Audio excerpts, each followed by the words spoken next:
Eu sou fascinado pelo estudo das profecias bíblicas. Elas realmente me encantam. Por isso eu fico muito empolgado quando vejo o tema Apocalipse estampando várias manchetes. É porque, nesses temas, eu vejo uma oportunidade de testemunhar aquilo que eu acredito com relação ao fim dos tempos. Aliás, uma pesquisa recente feita pela Lifeway, uma organização não denominacional dos Estados Unidos, revelou que a maioria dos evangélicos gostariam que o seu pastor pregasse mais sobre o Apocalipse e o fim do mundo. E eles estão sentindo falta desses temas. Isso, na verdade, é um bom puxão de orelha naqueles pregadores que vivem falando de autoajuda, esquecendo-se das verdades essenciais da fé. É aí que entra o estudo do Apocalipse. Um livro que, se estudado a fundo, trará um grande reavivamento espiritual para a sua igreja. Deixe-me explicar para você o que significa essa estranha palavra, Apocalipse. É fácil, você vai ver. Em grego, a palavra calipto significa sombra, ok? Sombra. A palavra eu significa bom. Portanto, eucalipto quer dizer boa sombra. Fácil, não é mesmo? Agora, o prefixo apó é uma preposição que pode significar para fora de, para longe de, retirado de. Por exemplo, apóstolo, aquele que é enviado para pregar fora, para pregar longe. Apostasia, aquele que sai do meio do povo de Deus, e assim por diante. Portanto, quando eu junto a palavra apó, para fora de, com calipto, sombra, você encontra o termo apocalipto ou apocalipse, isto é, para fora da sombra, para longe da sombra. Ora, o que está longe ou fora da sombra está às claras, está revelado. Por isso que Apocalipse significa revelação. Legal, não é mesmo?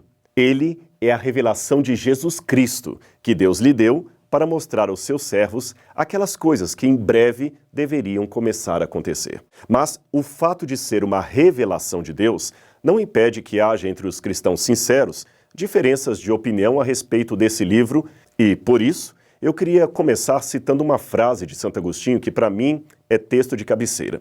Santo Agostinho dizia que, no que é essencial, devemos ter unidade. No que não é essencial, podemos ter diversidade ou liberdade. Mas em tudo é obrigatório que tenhamos caridade ou amor, especialmente por aquele que pensa diferente de mim.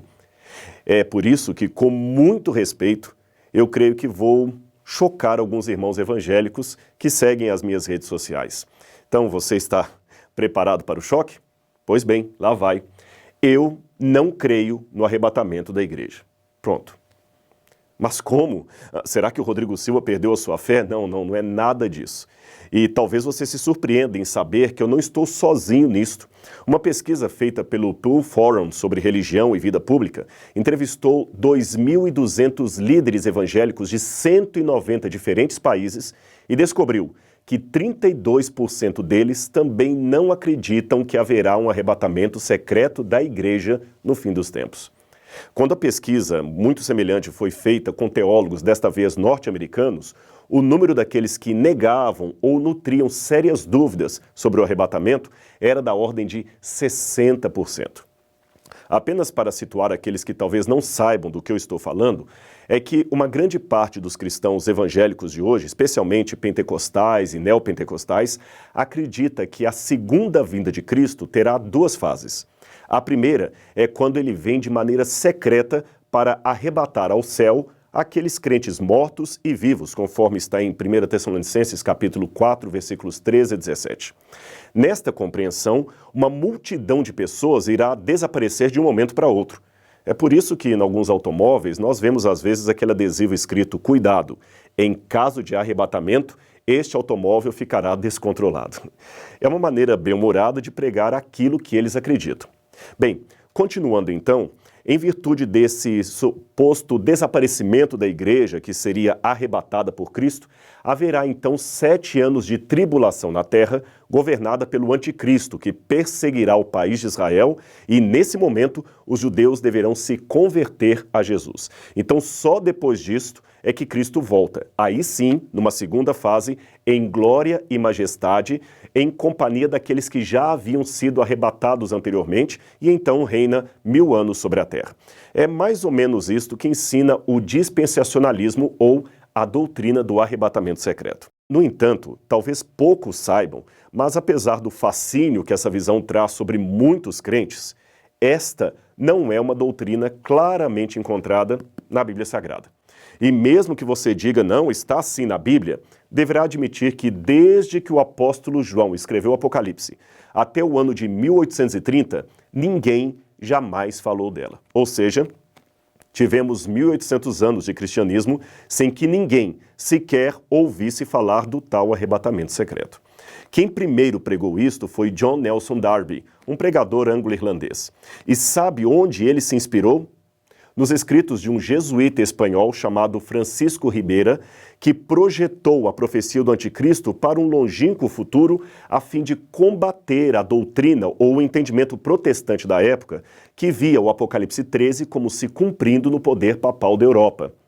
Isto é uma questão de história. Eu não estou inventando. Você pode checar as fontes.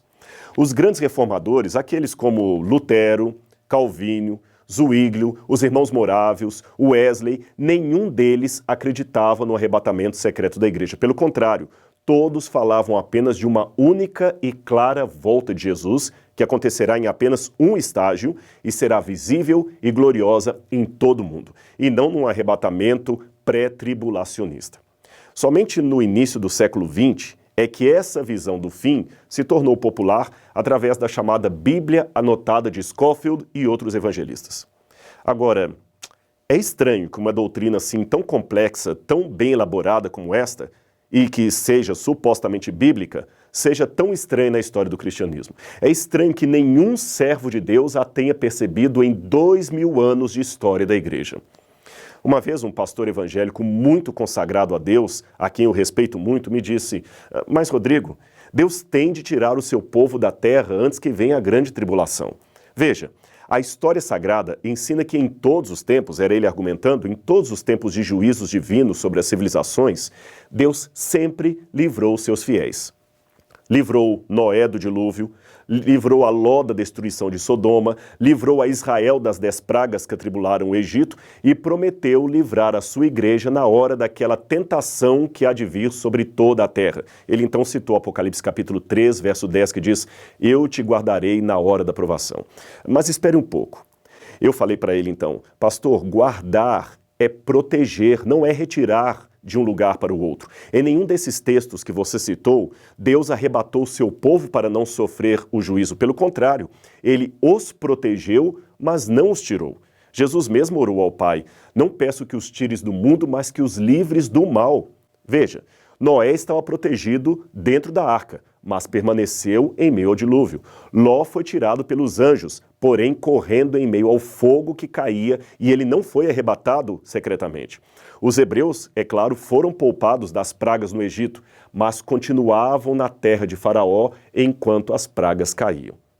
Com muito respeito pelos que pensam diferente, eu digo que não vejo na Bíblia Sagrada nenhuma passagem que ensine claramente a volta de Jesus em 2 estágios, um secreto, o outro visível.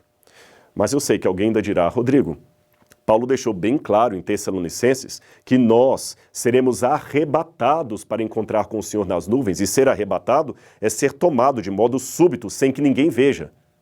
Ora, confira o dicionário e você vai ver que arrebatado não tem nenhuma conotação de ato secreto, nem em português, nem no grego, que era a língua original do Novo Testamento. Tanto é que a palavra harpazo, ou arrebatar, pode ser traduzida por roubar em Mateus 12, 29. E veja que ela claramente tem o sentido de algo visível, pois Jesus diz nessa passagem que ninguém consegue roubar ou arrebatar a casa do valente a menos que o amarre. Ora, se fosse algo secreto, o valente nem perceberia. Eu sei que o valente, nesse texto da Bíblia, representa o inimigo de Deus. E, como ser espiritual, ele tem que ser amarrado para que a igreja seja salva ou arrebatada. Mas isto não invalida o argumento etimológico de que a palavra original não tem o sentido claro de ação oculta, secreta.